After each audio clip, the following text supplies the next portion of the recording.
INEC, by the provisions of the first schedule to the Electoral Act, procedural steps are time-bound. INEC had 21 days within which to file a reply to the petition.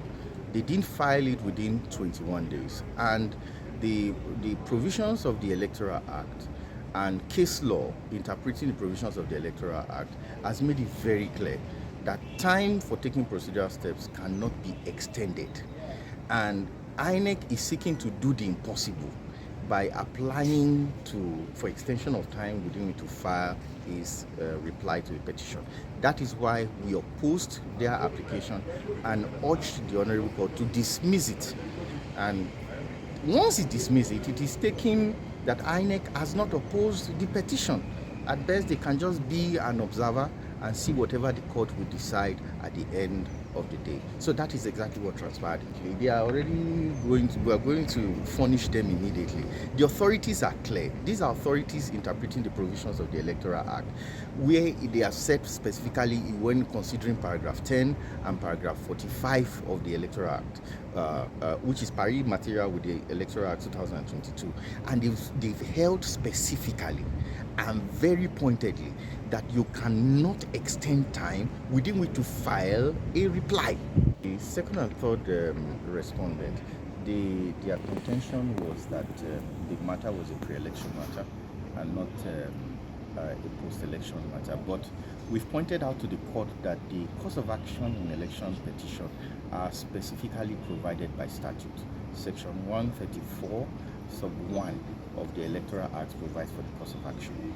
And when you talk about qualification of the person who won the election, who was alleged to have won the election, the Electoral Act is very specific that it must be a constitutional qualificational issue as provided by Section 65. And we have shown through our petition that the issues raised in the qualification issues raised are specifically in respect of the provisions of Section 65 sub 2 of the Constitution of the Federal Republic of Nigeria. So it is a post-election matter, a proper ground for raising an election petition. It is not, by any stroke of imagination, a pre-election matter. It is a life issue, and is an issue that this tribunal will decide by God's grace. Okay. My name is Meshak Ikbe.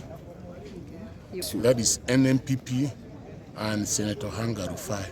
Yes, our objection is premised on the fact that virtually the entire petition is based on pre-election matters that ought not to come before this tribunal. That they are matters that ought to have been dispensed with by the regular courts.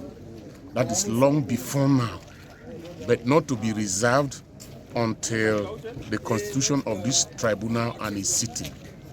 That is basically what we are objecting to in our preliminary objection. Is the Electoral Act 2022, yes, that stipulates for all pre-election matters to be held by the regular courts and not the election tribunal. I will not tell you that we have a chance. All we can say is that we have made our submission based on our conviction on the basis of the law, and that is all.